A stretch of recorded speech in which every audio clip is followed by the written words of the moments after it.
Hello everyone, welcome back to my YouTube channel. So in today's video, we are going to solve previous year questions on cash flow statement. So this is part 2 of Solve Questions with Me series. Now, I hope तुम लोगों ने पुराना वाला video देख लिया होगा, तो ये पार्ट 2 पूरा completely देखना। हम प्रीवियस ईयर क्वेश्चन सॉल्व करेंगे, ठीक है? जैसे हमने लास्ट वीडियो में किया था, exactly in the same way we are going to solve. If you have any doubt, comment down in the section video. Let's dive in the video exactly जो पहले बताया था पहले वीडियो में, इस वीडियो में भी exactly in the same way we are going to solve. So before starting with the question, you have to prepare the format of cash flow statement, then solve questions with me. ठीक है, फिर मेरे साथ solve करो। तो पहले मैंने तो ऑलरेडी बना दिया है फॉर्मेट, तुम लोग बना लो, फिर साथ में सॉल्व करते हैं। ठीक है, चलो let's start. Read the following hypothetical text and answer the given questions on the basis of the same. ठीक है, तो ये टेक्स्ट पढ़ना है, उसके बाद जो क्वेश्चंस दिए गए उसको सॉल्व करना है। तो पहले समझते हैं कि इन लोगों ने क्या पूछा है। From the following balance sheet of the company on 31st March 2022, calculate cash flow from operating activities. Wow, they have just told you to calculate operating activities. No financing, no investing, nothing. Just operating activities. तो बहुत ही ज्यादा easy हो गया question. ठीक है, 6 mark का question है, देखो दिखाती हूँ।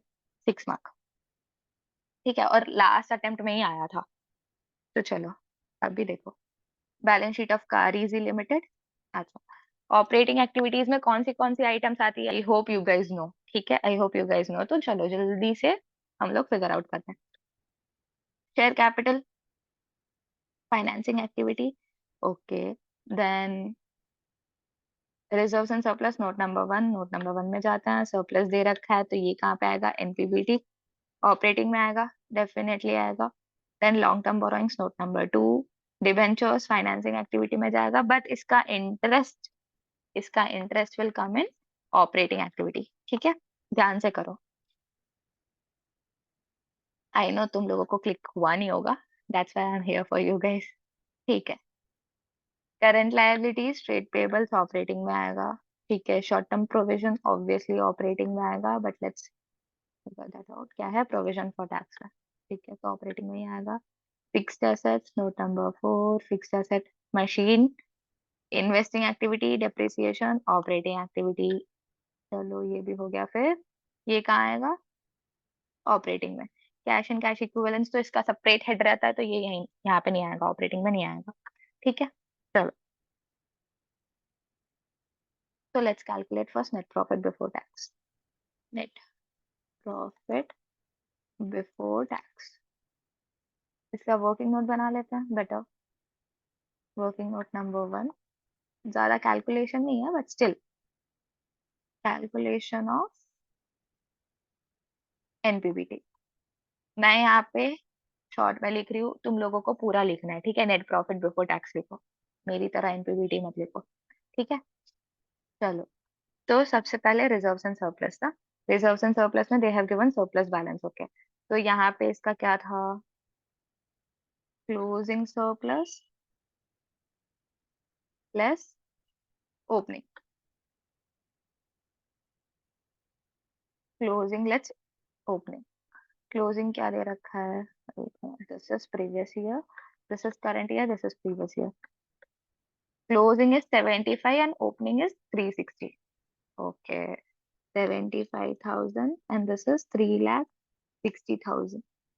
तो दोनों को माइनस किया तो it is giving me 285,000 in negative. ठीक है, माइनस में आ रहा है, राइट। चलो उसके बाद सरप्लस हो गया एनपीबीटी में। ठीक है, ये हो गया current long term borrowings, note number 2, 10% debentures. ठीक है, तो देखो यहाँ पे हमें फिगर आउट करना है वेदर इट इज इंक्रीजिंग और डिक्रीजिंग। ठीक है, इशू हो रहा है या फिर रिडीम हो रहा है। देखो 180 था, 240 हो गया, तो डेफिनेटली इशू हो रहा है। ठीक है, इशू हो रहा है तो इंटरेस्ट कैलकुलेट करने के लिए मुझे ये समझना पड़ेगा कि इसने कब इशू किया।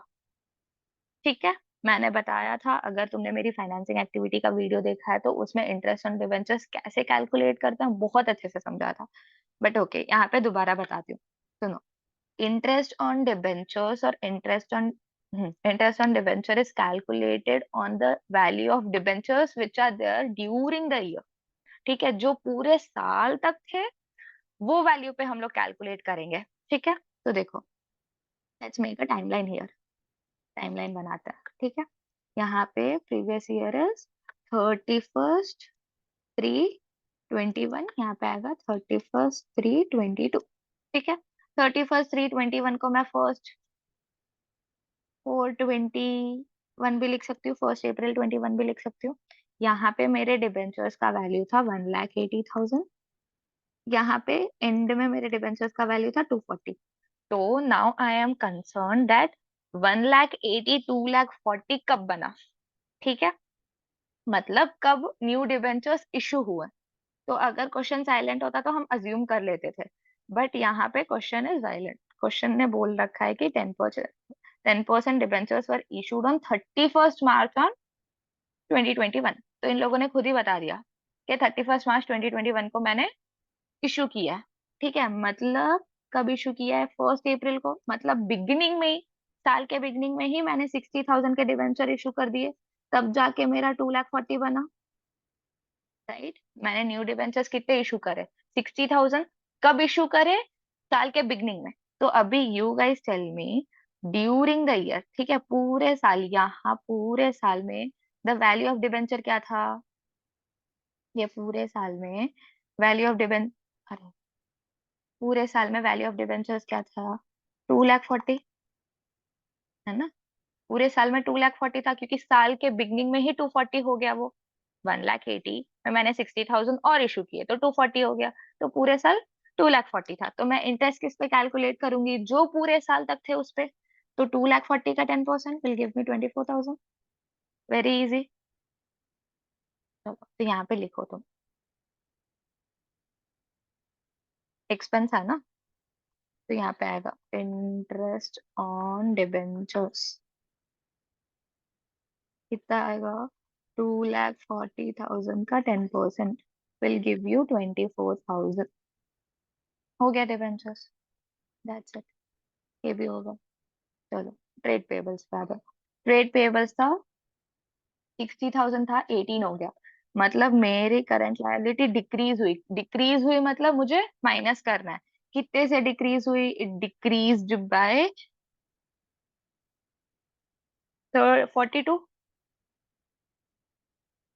तो आ जाओ, लिखेंगे डिक्रीज इन करंट लायबिलिटी, ये रहा। Write down trade payables 42,000। लिख लिया? चलो, ये भी हो गया। शॉर्ट टर्म प्रोविजन पे आ जाता है। Short term provision note number 2,00,000। Okay, provision for tax. तो इसका वर्किंग नोट बना ले, है ना? यहाँ पे बनाता है note two provision for tax.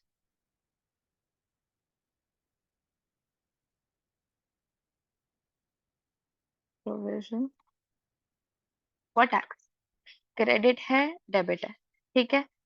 Liability है तो ऑब्वियसली कहाँ से स्टार्ट होगा? By balance brought down on the credit side, ठीक है, क्योंकि ये लायबिलिटी है। To balance carried down on the debit side. कितना था वैल्यू? 2,10,000 एंड 2,04,000। ओके, तो ओपनिंग वॉज 2,10,000 एंड यहाँ पे था 2,04,000। यहाँ पे इन लोगों ने ये वाला एडजस्टमेंट हो गया। यहाँ पे इन लोगों ने एडजस्टमेंट दिया है। Tax of 80,000 was paid during year. During year, okay, 80,000 का पेमेंट किया। पेमेंट किया मतलब मेरी लायबिलिटी कम हुई। लायबिलिटी कम हुई तो on the debit side to bank 80,000 tax paid. Balance कर दूं यहीं पे? कितना आ जाएगा? 284। यहाँ पे भी 284। तो balancing figure will be on this side 2,74,000। नहीं, सॉरी, माय बैड, 74,000। क्या लिखोगे? By P&L, provision of current year, current year का प्रोविजन है ना? तो चलो यहाँ पे लिखो। देखो, एक और बात, जब भी हम अकाउंट बनाते हैं brought down carry down balances नहीं लेके जाते, तो ये तो आएगा ऑपरेटिंग में एस आई टैक्स पेड। ये कहाँ जाएगा? एनपीबीटी में ऐड होगा, प्रोविजन है। तो चलो लिखो यहाँ पे एनपीबीटी में ऐड करो, प्रोविजन फॉर टैक्स 74,000 ऐड करना है, एंड टैक्स पेड 80 आया, तो टैक्स पेड 80,000 नेगेटिव में। ठीक है, ये भी हो गया, provision for tax, second adjustment भी हो गया। मशीन तो इन्वेस्टिंग में आएगा, ऑपरेटिंग में दिखाने की कोई जरूरत ही है। अक्यूमुलेटेड डिप्रिसिएशन देखो, पहले 69 था, 144 हो गया, मतलब करंट ईयर का डिप्रिसिएशन कितना हुआ? 1,44 माइनस 69, 75,000। दिखा दो नॉन कैश एक्सपेंस, डिप्रिसिएशन 75,000। उसके बाद एक minute, we have something, inventories, हाँ इन्वेंट्रीज नहीं लिखे ना, एक मिनट। इन्वेंट्रीज 387 था, 3,87,000 था, एंड 3,54,000 हो गया। ठीक है, 3,87,000 था, 3,54,000 हो गया, मतलब एसेट डिक्रीज हुआ। एसेट डिक्रीज हुआ मतलब कितना डिक्रीज हुआ? 33,000 डिक्रीज हुआ। एसेट डिक्रीज हुआ मतलब ऐड करेंगे, तो right it down here, inventories 33,000।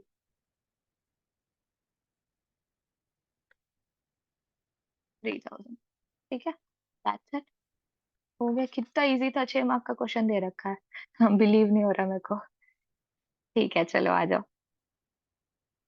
Calculate करते हैं। एनपीबीटी कैलकुलेट कर लें पहले। 2,85,000 plus 74,000, so it will give me 2,11,000 in negative। Negative में आ रहा, तो बाहर के कॉलम में 2,11,000 नेगेटिव में। 75,000 प्लस 24,000 will give me 99,000। फिर यहाँ पे तो कुछ है ही नहीं, तो operating profit before working capital changes should be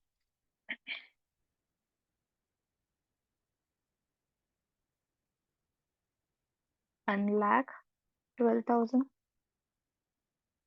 तो ये 33 यहाँ लेके आओ, 42 माइनस में लेके आओ, तो कैश जनरेटेड फ्रॉम ऑपरेशन आ जाएगा। देखो 1,12,000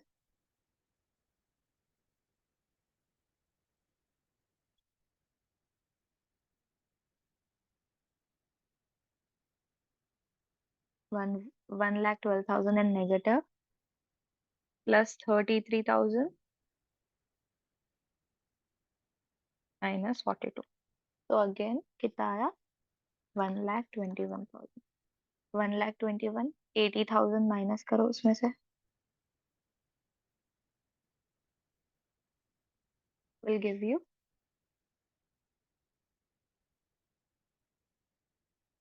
2,01,000। 2,01,000 in negative, तो cash used in operating activities. ठीक है, सब समझ में आ गया? डाउट? 6 मार्क का क्वेश्चन है, कितना इजी क्वेश्चन दे रखा है। चलो एक बार वेरीफाई भी कर लेते हैं। 2,11,000 आया था, उस देखो स्टेप मार्किंग भी बता रही हूँ, इसका हाफ मार्क मिला 75,24। सी, देखा इंटरेस्ट ऑन डिबेंचर्स में they have given 1 mark if you observe. ठीक है, तो तुम अच्छे से कैलकुलेट करो, interest on debenture is a very important concept in the whole cash flow, specifically financing activity से रिलेटेड है जो। तो 99 आया, 1,12,000 आया, हमको भी हाफ मार्क उसका मिल गया, 33,000। ठीक है, देन ट्रेड पेबल्स 42 नेगेटिव में। ठीक है, देन हमें आया 1,21,000, fair enough. Cash generated 1,21,000, half tax paid 80, 2,01,000, half mark. And provision for ये बनाया, वर्किंग नोट बनाया, तो हाफ हाफ मिल जाता। In total you will get 6 marks. ठीक है, समझ में आ गया? हमें भी उतना ही आया है, देखो 2,01,000 ठीक है, जैसे जैसे जैसे मैं बताती जा रही हूँ वैसे वैसे करते जाओ, it will everything will fall into place. If you do systematically everything will fall into place. सबसे पहले तो ना कैश फ्लो स्टेटमेंट करते समय ना फॉर्मेट बना लो, कुछ भी नहीं सोचना, फॉर्मेट बना लो। ठीक है, बिकॉज फाइनेंसिंग और इन्वेस्टिंग का तो फॉर्मेट है ही नहीं ना, ऑपरेटिंग का ही फॉर्मेट है। वो बना लो, बस वो बना लिया, जब जो भी चीज आएगी उसमें सारे हेड में डालते जाओ, सिस्टमैटिकली करो, सीक्वेंस में करो, तो सब कुछ आंसर सही आएगा। ठीक है, चलो। Now, yeah. So let's start with the another question. Okay. Question number 34। जैसे बताया था कैश फ्लो स्टेटमेंट हमेशा 34 क्वेश्चन, 6 मार्क का क्वेश्चन है, ये भी दिख रहा है। ठीक है, तो पढ़ेंगे अभी। Read the following hypothetical text. ठीक है, ये टेक्स्ट पढ़ना है हमको। ठीक है, इन लोगों ने ये बैलेंस शीट दे रखी है, बैलेंस शीट का एक्सट्रैक्ट दे रखा है, फिज लिमिटेड का एडिशनल इंफॉर्मेशन दे रखी है, calculate cash flows of is limited from the investing activities and the financing। तो इन्वेस्टिंग और फाइनेंसिंग का ही हमें सिर्फ फाइंड आउट करना है। ठीक है, तो जल्दी से ऐसे फॉर्मेट बना लो, मैंने तो ऑलरेडी बना लिया है। क्या फाइनेंसिंग में आएगा, क्या इन्वेस्टिंग में आएगा, ये तो तुम्हें पता ही है। तो share capital financing activity. Okay, let's understand. 60 lakh था। First of all this is current year and this is previous year. ठीक है, पहले 60 लाख था, अभी 90 हो गया, मतलब इशू किया, कितना इशू किया, 30 लाख। चलो आके लिख लेंगे। फाइनेंसिंग में issue of equity shares 30 lakh. ठीक है, 30 लाख हो गया। अभी डिबेंचर्स। नाउ सी, डिबेंचर्स क्या हुआ है देखो, 50 लाख था, 30 लाख हो गया, मतलब डिक्रीज हुआ, मतलब रिडीम हुआ। कितना रिडीम हुआ, 20 लाख रिडीम हुआ। ठीक है, यहाँ पे इंटरेस्ट दे रखा है तो ऑब्वियसली इंटरेस्ट भी कैलकुलेट करना है, तो पहले वो लिख ले, रिडीम हुआ। तो रिडम्पशन ऑफ डिबेंचर कितना हमने वापस किया, 20 लाख। ठीक है, 20 लाख, राइट। अभी यहाँ पे in the adjustment they have given debentures were redeemed at a premium of 10%। ठीक है, 10% के प्रीमियम पे मैंने रिडीम किया है। नाउ 10% ऑन व्हाट, तो whether I have to take 10% on opening balance और should I take 10% off closing balance, that is the main question here. Always remember that जब हम रिडम्पशन पे प्रीमियम देते हैं, हम हमेशा वो प्रीमियम किस पे लेंगे, रिडीमेबल वैल्यू पे लेंगे। किस पे लेंगे, रिडीमेबल वैल्यू पे लेंगे, वैल्यू। ठीक है, जितना मैंने रिडीम किया है उतना, मतलब मैंने 20 लाख रुपए वापस करे तो उसका मैंने प्रीमियम पे किया 10%। तो 20 लाख का 10% विल बी 2 लाख। ठीक है, तो यहाँ पे लिखो premium paid on redemption of debentures, कितना, 2 लाख। कैसे आया, यहाँ पे ब्रैकेट्स में दिखाओ, 20 लाख का 10%। ठीक है, हो गया। नाउ ऑन 31 मार्च 2022। ठीक है, तो देखो, if I make a timeline, 31 क्या है, 31/3/21, 31/3/22। तो 31/3/21 को मैं क्या लिख सकती हूँ, 1 अप्रैल 21 लिख सकती हूँ। ठीक है, साल का बिगनिंग, ये साल का एंड। तो साल के बिगनिंग में मेरा डिबेंचर्स का वैल्यू 50 लाख था, नो डाउट। साल के एंड पे 30 लाख था। ठीक है, अब भी मुझे इंटरेस्ट कैलकुलेट करना है, तो यहाँ पे ना कुछ दिमाग ही नहीं लगाना। What I told you before also, interest on debentures will be calculated on the value which is there during the year। ठीक है, जो पूरे साल तक जो वैल्यू है इस पे लगेगी। तो अभी मुझे ये फिगर आउट करना है कि कौन सी वैल्यू पूरे साल तक थी। ठीक है, उसके लिए दे हैव गिवन कि 31 मार्च 2022 को मैंने रिडीम कर रखा है। ठीक है, मतलब 50 लाख 30 लाख कब बना, 31 मार्च 2022 को, मतलब 31 मार्च को क्या हुआ होगा, 50 लाख का वैल्यू होगा। ठीक है, फिर 20 लाख का मैंने पेमेंट कर दिया, तो वो 30 लाख बन गया। ठीक है, तो तुम बताओ यहाँ पे पूरे साल तक क्या वैल्यू था, 50 लाख था, तो 50 लाख का 11%, दैट विल गिव मी 55, 5,50,000, है ना। चलो लिख लेते हैं, very easy. Interest paid on debentures, brackets में राइट डाउन 50 लाख का 11%, 5,50,000, ये सब पेमेंट है तो ब्रैकेट्स में दिखाओ। ठीक है, हो गया। चलो ये पूरा हो गया, लो यहाँ पे दे भी दिया इन लोगों ने, कैलकुलेट करने की जरूरत भी नहीं थी। Interest paid on 11%, 5,50,000। अगर नहीं दिया होता तो भी हमें यही आंसर आता था, है ना, बट ठीक है चलो दे दिया, अच्छी बात है। नाउ मशीन है, डेप्रिसिएशन। चलो मशीन और अक्यूमुलेटेड डेप्रिसिएशन दोनों दे रखा है, तो दोनों के सेपरेट अकाउंट बनाना है, ठीक है। सो यहाँ पे बनाओ वर्किंग नोट, मशीन अकाउंट,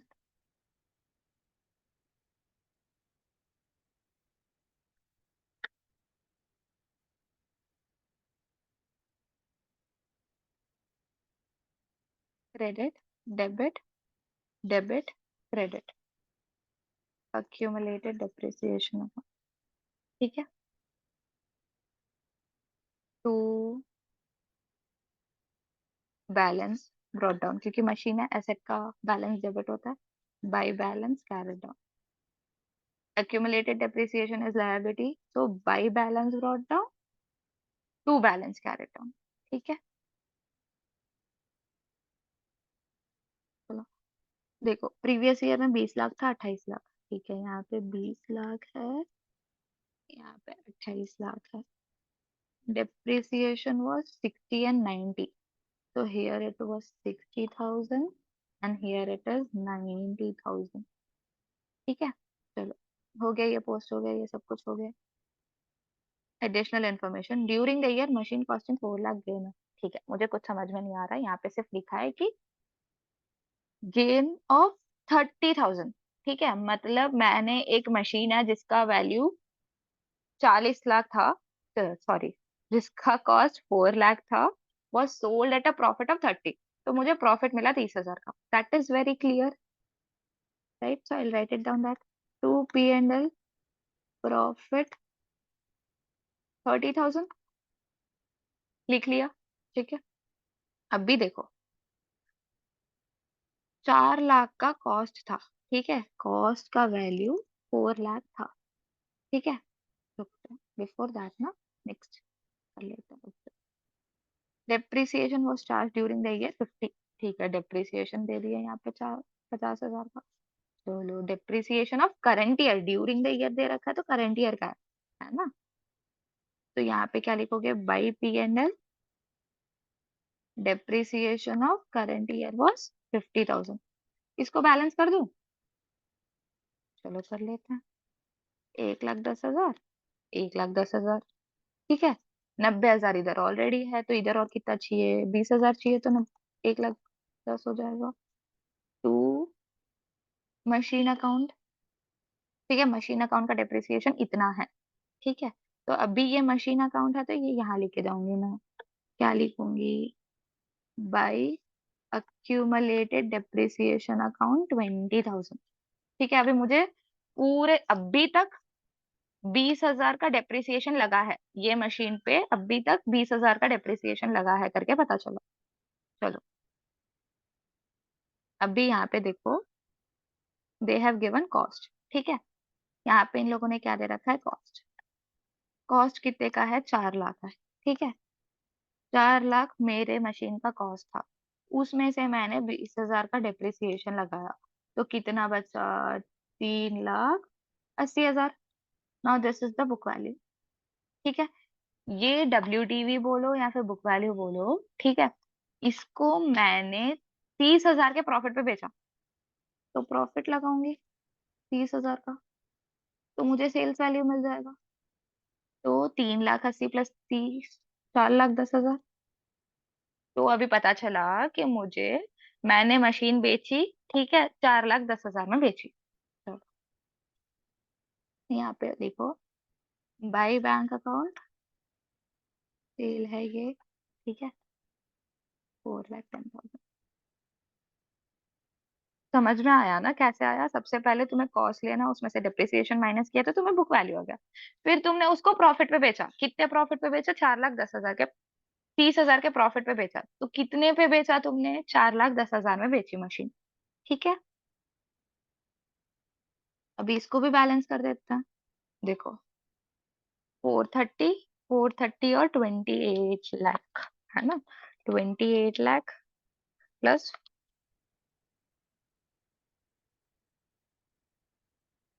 4,30,000, कितना होगा? 32,30,000। ये भी आ जाएगा 32,30,000। 32,30,000 में से 20, तो 12 लाख आ जाएगा इधर। 12 लाख इज व्हाट मैंने मशीन खरीदी होगी। टू बैंक अकाउंट परचेज, ये हो जाएगा बैलेंसिंग फिगर। हो गया, हमारा अकाउंट बना दिया। ठीक है, मशीन का एडजस्टमेंट बहुत ही ज्यादा इंपॉर्टेंट है। ठीक है, और क्या हमने अकाउंट बनाया ना? Brought down balances, carry down balances नहीं लेके जाते, कैंसिल कर दो उसको। ठीक है, सेल हुआ, इन्वेस्टिंग एक्टिविटी, पैसा आया तो ऐड करेंगे। यहाँ पे परचेज किया, इन्वेस्टिंग एक्टिविटी, पैसा गया तो माइनस करेंगे। P&L, प्रॉफिट हुआ तो ऑपरेटिंग एक्टिविटी में लेके जाते हैं, माइनस करते हैं, प्रॉफिट है तो। ये एक्यूमुलेटेड डेप्रिसिएशन तो आएगा ही नहीं ना, क्योंकि यहाँ पे आ गया। तो बचा क्या? ये डेप्रिसिएशन ऑपरेटिंग एक्टिविटी में एक्सपेंस है तो माइनस करता है ना? तो हमें सिर्फ इन्वेस्टिंग और फाइनेंसिंग ही दिखाना है। तो क्या लेके जाऊंगी मैं? ये 410 लेके जाऊंगी और ये 12 लाख लेके जाऊंगी। ठीक है, चलो तो लिख देते हैं। Purchase of machine 12 lakh, negative में। Sale of machine 4,10,000। ठीक है, आ जाओ। और कुछ था क्या?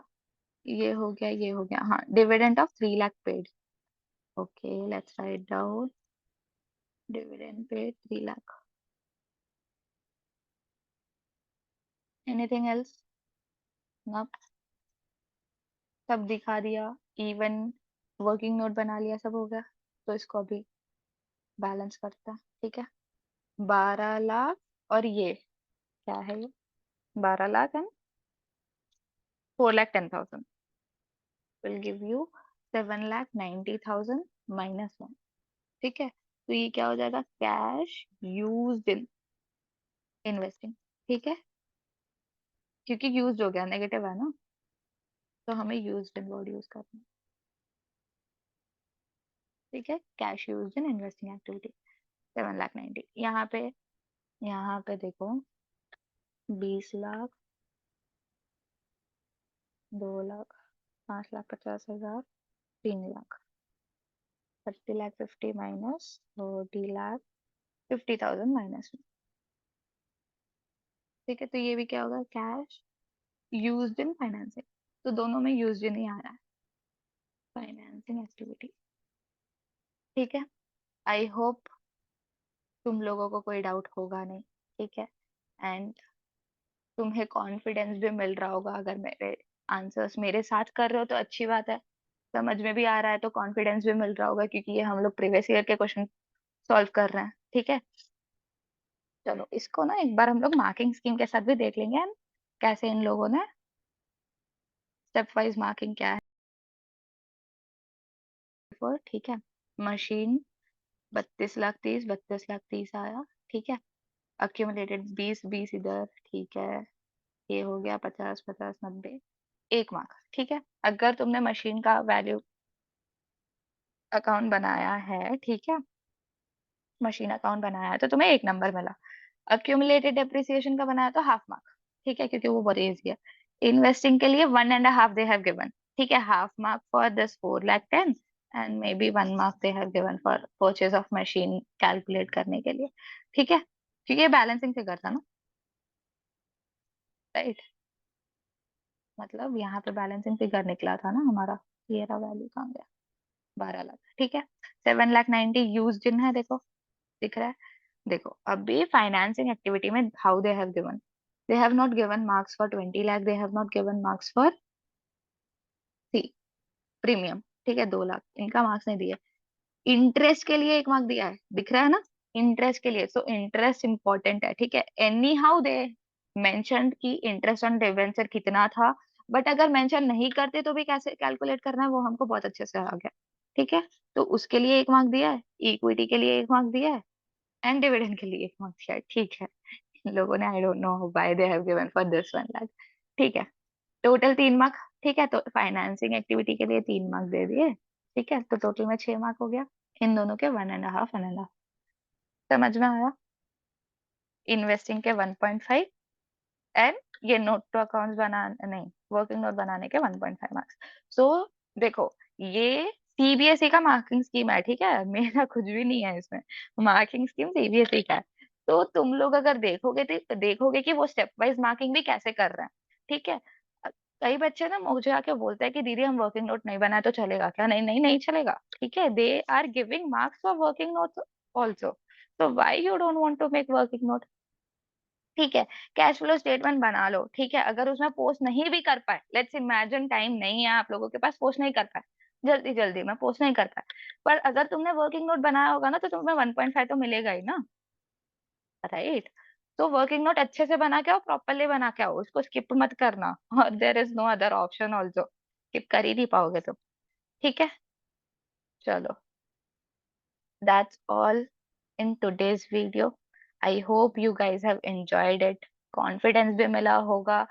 So finally we have finished sample paper, PYQ सब कुछ solve कर दिया। तो अभी हम लोग new chapter start करेंगे। See you in the next video. Thank you for watching my video. Bye bye.